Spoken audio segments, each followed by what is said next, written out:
ஐயா சிதம்பரம் அவர்கள் நடிகர் தலைவத்தோட மிகப்பெரிய விசிறி. அந்த வகையில் சந்துரு சொன்ன மாதிரி சூப்பர் ஸ்டார் அவர்களோட நண்பர், அவர் கூட கூப்பிட்டு இதெல்லாம் பேசி இப்ப நாம வச்சிருக்க விண்ணப்பம் நீங்க அது பரிசீலிச்சு இந்த விண்ணப்பம் சர்வீஸ் டாக்ஸ் இருக்கக்கூடாதுங்கிறத நீங்க அது மறுபரிசீலனை பண்ணி அதுக்கு ஒரு பெரிய உதவியாக நீங்க இந்த திரையுலகத்துக்கு இருக்கணும்னு சொல்லி இங்க இருக்கிற அத்தனை திரையுலக நண்பர்கள் சார்பாக அவங்க ஆதரவை நானும் தெரிவிக்கிறேன். ஏற்கனவே 30% இன்கம் டாக்ஸ் இருக்கு, அது போக 12.36%. இதுல கவர்மெண்ட்ல என்ன குழப்பி விடுறாங்கன்னா, நம்ம கொடுக்கிற செக்ல நம்ம கொடுக்கிற இன்கம்ல டிடிஎஸ் தயாரிப்பாளர்கள் புடிச்சிட்டு கொடுக்கணும், சர்வீஸ் டாக்ஸ நம்ம கிட்டயே காசா கொடுத்து நம்மளை கட்ட சொல்லணும். எவ்வளவு குழப்பம் பாருங்க. இது புரியறதுக்குள்ளேயே ரொம்ப நாள் ஆகி போச்சு. இதுல இருக்கிற சிக்கல்கள் புரியறதுக்கு ஒண்ணு, அவங்க 10% புடிச்சிட்டு கொடுக்கறாங்க. சர்வீஸ் டாக்ஸ் அவங்க நம்ம கையில காசு கொடுத்து நாம அதை கட்டணும். இவ்வளவு குழப்பமா ஒரு சட்டமே போட முடியாது. இதுக்கு தனியா ஒரு PhD வாங்கினாத்தான் இவ்வளவு குழப்பமா ஒரு சட்டம் போட முடியும். இது போக நான் அங்க உட்கார்ந்து இருந்தப்ப நம்ம அன்பாலயா பிரபாகரன் சார் அவர்கள் அவர் வக்கீலுக்கு படிச்சவர். அவர் ஒரு விஷயத்த சொன்னார். அவர் சொன்னதுக்கு அப்புறம் தான் எனக்கு தெரிஞ்சது. ஒரு படம் எத்தனை தடவை கை மாறுதோ அத்தனை தடவைக்கும் 12.36% டாக்ஸ் இருக்குன்னு சொல்றாரு பிரபாகரன் சார். சொல்லிதான் எனக்கு தெரிஞ்சது. ஏன்னா ஒரு படம் எடுக்கிறாங்க, அதை ஒரு டிஸ்ட்ரிபியூட்டர் விற்கிறாங்க, இல்ல மொத்தமா இப்போ ஒரு நெகட்டிவ் வாங்கிக்கிறாங்க. அவங்களுக்கு 12.36% டாக்ஸ். லாபம் வந்தா, நஷ்டம் வந்தா நீ எக்கேடா கட்டுப்போ, என்னமோ பிச்சை எடுத்தாலும் சரி என்ன பண்ணாலும் சரி அதை பத்தி எங்களுக்கு கவலை இல்லை அப்படிங்கிற மாதிரி ஒரு அரசாங்கம். நீ பிச்சைக்காரனா ஓகே, பிச்சை எடுத்தாலும் உண்டா, பிச்சை எடுத்தாலும் சேவை வரி இருக்காமா. நல்ல விஷயம், அருமையான நாடு. எத்தனை தடவை வித்தாலும் அதுக்கு டாக்ஸ் இருக்கு. அப்புறம் ராதிகா மேடம் ஒன்னு சொன்னாங்க. ஏன்னா அவங்க ஆர்டிஸ்டாவும் இருக்கிறாங்க, தயாரிப்பாளரமா இருக்காங்க. அவங்க என்ன சொல்றாங்கன்னா, இந்த வருஷம் ஒரு வருமானத்துக்கு 12.36% கட்டிட்டு அடுத்த வருஷம் படம் இல்லாம போனாலும் இந்த வருஷம் நீ என்ன கட்டினியோ அதை கட்டு அப்படின்னு. இது என்ன, இது காமெடியான கவர்மெண்டா இருக்குங்க. இதை விட காமெடியா இருக்கவே முடியாது. இங்க நடக்கிறது ரொம்ப நியாயமான ஒரு போராட்டம். ஏற்கனவே வருமான வரி கட்டிக்கிட்டு இருக்கோம். சர்வீஸ் டாக்ஸ் ரொம்ப ஜாஸ்தி. நிச்சயமா அதை அவங்க திரும்ப பெறணும். அதுக்கு கடைசி வரைக்கும் நின்று போராடுவோம். சரத் சார்ட்டையும் இங்க இருக்கிற எல்லா தலைவர்கிட்டையும் வேண்டி கேட்டுக்கிறேன். நன்றி, வணக்கம். சர்வீஸ் டாக்ஸ் ஆமா எல்லாம் டாக்ஸ் பே பண்ற. when you are working you have to pay tax. ஆனா இந்த மாதிரி இருக்கு, கொஞ்சம் இன்ஜஸ்டிஸ் இருக்கு. சோ அது எனக்கு பிடிக்காது. நான் லாயருக்கு நான் கண்டிப்பா I'll file a case. ஆனா அது முடியாது. So I will just I'm against it. And இந்த மாதிரி சர்வீஸ் டாக்ஸ் கொஞ்சம் ஜாஸ்தி இருக்கு. So it's not justifiable. அதான் ஸோ என்னோட ரிக்வெஸ்ட் இருக்கு, அது please get back to normal. அது மட்டும் சினிமாக்காரங்களுக்கு எதுக்குங்க சர்வீஸ் டாக்ஸ் ரத்து செய்ய வேண்டும் என்று பலர் கேட்கிறார்கள், அறியாமை. அதனால அவங்களுக்கு நான் பதில் சொல்லணும். அந்த இளையதளத்துல நான் போகவில்லை. ஆனால் இன்னைக்கு சொல்கிறேன், இன்கம் டாக்ஸே கிட்டத்தட்ட எல்லாரும் சொன்ன மாதிரி 30% கட்டுறோம். அதுக்கப்புறம் ஒரு 12.36% சர்வீஸ் டாக்ஸ். அப்படின்னா சம்பாதிக்கிறதுல 45% இதுக்கே டாக்ஸுக்கே போயிடும். இந்த பெரிய ஆர்டிஸ்ட விட்டுட்டு நீங்க அடுத்தவங்களை பார்க்க வேண்டும். இங்க சின்ன திரையில இருக்கிறவங்க எல்லாருமே உண்மையிலே ரொம்ப வேதனையில தான் பேசினாங்க. ஏன்னா எனக்கு அவங்கள பத்தி நல்லா தெரியும். ஏன்னா நான் அவங்களோட பணியாற்றுறேன், தினமும் அவங்களை பார்க்கிறேன், அவங்களுடைய கஷ்டத்தை நானும் பார்த்து கொண்டிருக்கிறேன். இந்த சர்வீஸ் டாக்ஸ ஒரு யூனிஃபார்மிட்டி இல்லாம இருக்கு. ஏன்னா போன வாட்டி என்டர்டெயின்மெண்ட் டாக்ஸ் கிடையாது அப்படின்னு சொன்னாங்க. அதற்கப்புறம் இல்ல சில பேருக்கு கிடையாது, ஆனா நடிகர் நடிகைகளுக்கு இருக்கு, அடுத்தவங்களுக்கு இருக்குன்னு பிரிச்சுட்டாங்க. ஆனா பிரிச்சு என்ன நடக்கும், நடிகர் என்ன சொல்லுவாங்க, இப்ப இங்க சாக்ஷி சிவா கூட சொன்னாரு டிடிஎஸ் இருக்கக்கூடாதுன்னு. அவருக்கு டிடிஎஸ் அவருக்கு நான் புரிய வைக்கிறதுக்குள்ள எனக்கு வயசாயிடுச்சு. டாக்ஸ் டிடக்டட் அட் சோர்ஸ், அது உங்க டாக்ஸுக்காக டிடக்ட் பண்றோம். That is fine, that is goes towards your income tax. அதை புரிய வைக்கிறதுக்கே ரொம்ப கஷ்டமா இருந்துச்சு. இப்ப இத சர்வீஸ் டாக்ஸ் நான் எக்ஸ்பிளைன் பண்ண போனேன்னா ப்ரொடியூசர் நீங்களே கட்டிடுங்கன்னு சொல்றாங்க. இப்ப ப்ரொடியூசர் நாங்களே கட்டணும்னா நான் யார்கிட்ட போய் கேட்பேன்? அப்புறம் சினிமால எங்க போய் கேட்பாங்க?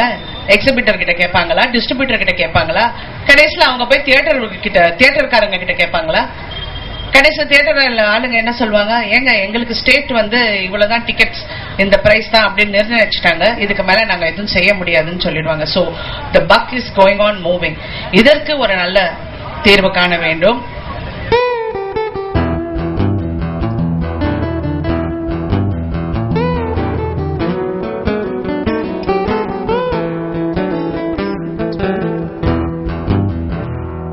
ரொம்ப கஷ்டப்படுற காலத்துல ரெண்டுக்கு வீடு ட்ரை பண்ணும்போது வீடே கிடைக்காது சினிமா நடிகர்னு சொல்லிட்டு.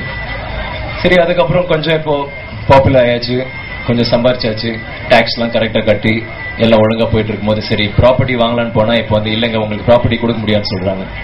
ஏன்னு கேட்டா நீங்க வந்து கேஷ் உங்களால கொடுக்க முடியுமா? இல்லைங்க எங்க கேஷ் கொடுக்க முடியாது, எங்களால செக் தான் கொடுக்க முடியும். ஸோ ப்ராப்பர்ட்டி இப்போ கிடைக்க மாட்டேங்குது. ஸோ அப்போ கிடைக்க மாட்டேங்குது, இப்போ கிடைக்க மாட்டேங்குது. அதான் நிலைமை. பிளாக் மணி வந்து கண்டிப்பா இந்த மாதிரி ஒரு சர்வீஸ் டாக்ஸ் பிரச்சனைனால பிளாக் மணி திருப்பியும் வரதுக்கு நிறைய வாய்ப்பு இருக்கு. அது வந்து வேண்டாம்.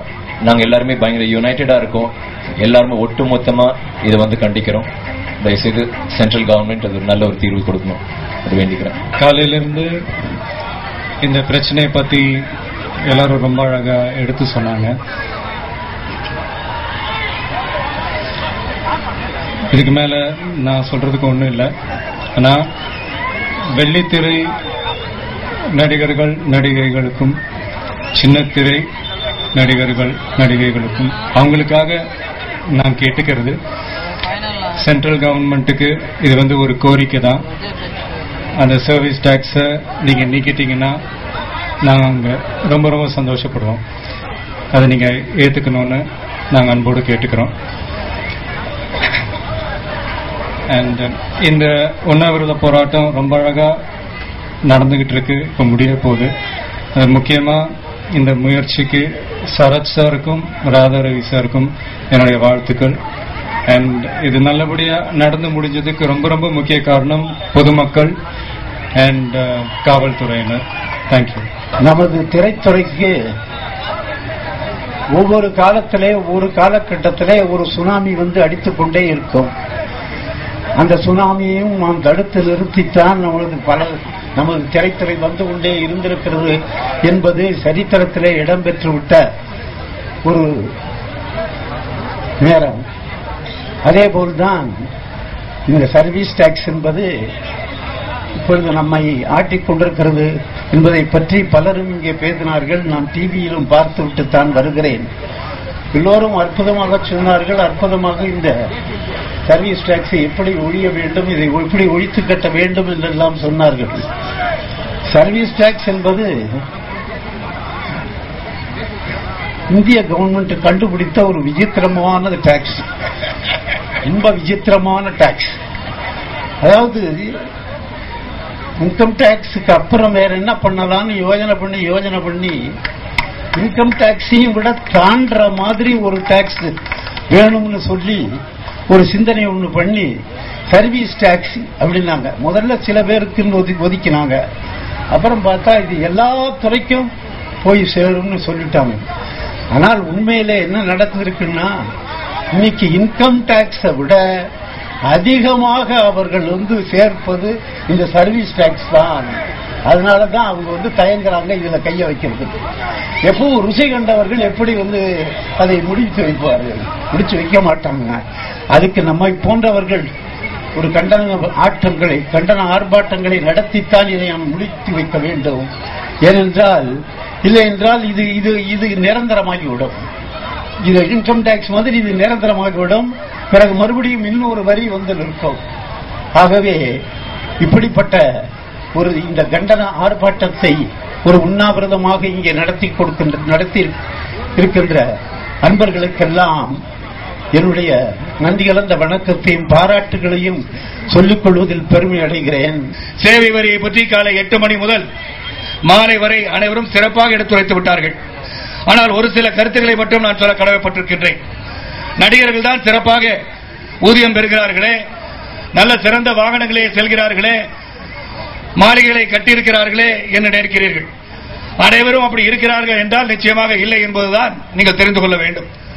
அது மட்டுமல்லாமல் திரைத்துறை எப்படி இருக்கிறது என்றால் அது சோகத்தை அடக்கிக் கொண்டு உங்களிடம் வெளிச்சத்தை காட்டுகின்ற, உங்களை மகிழ்விப்பதற்காக ஒரு படத்தை சொல்கின்றேன். சர்வசுந்தரம் என்ற படத்திலே மறைந்த நாகேஷ் சார் அவர்கள் நடித்திருந்த அந்த படத்திலே இல்லத்திலே தாய் இறக்கின்ற ஒரு சூழ்நிலையிலே படப்பிடிப்பிலே கலந்து கொண்டிருப்பார்கள்.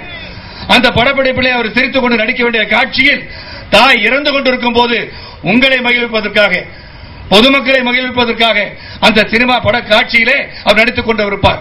அதன் பிறகு இல்லத்திற்கு சென்று தான் தாயின் இறுதிச் சடங்குகளை நடத்துகின்ற ஒரு பங்கையும் பாங்கையும் கொண்ட ஒரு கலைத்துறை சகோதரர்களை தான் நீங்கள் இங்கு பார்க்கிறீர்கள்.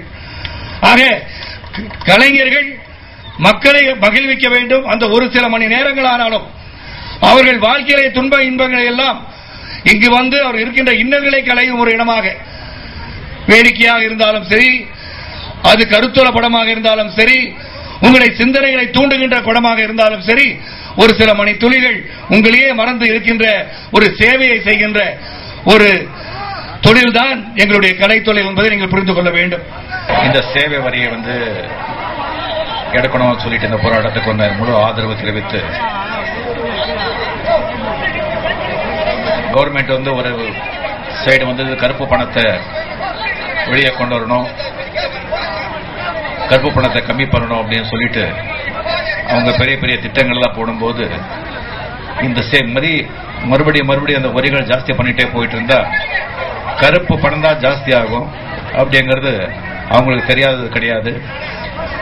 வரியை இப்ப இருக்கிற வரியை கரெக்டா யாரும் கொடுக்கலையோ அவங்க கடுமையா தண்டிக்கிறதுக்கு ஒரு கடுமையான சட்டங்களை கொண்டு வந்தால அவங்களுக்கு பெரிய பணம் வருங்கிறது என்னுடைய தாழ்மையான அபிப்பிராயம். எல்லாருடைய ஒரு வேண்டுகோளையை ஏற்று அவங்க டெஃபினெட்லி இந்த சேவை வரியை திரும்பி பெறுவார்கள் என்று நம்பி இடைபெறுகிறேன். நன்றி, வணக்கம்.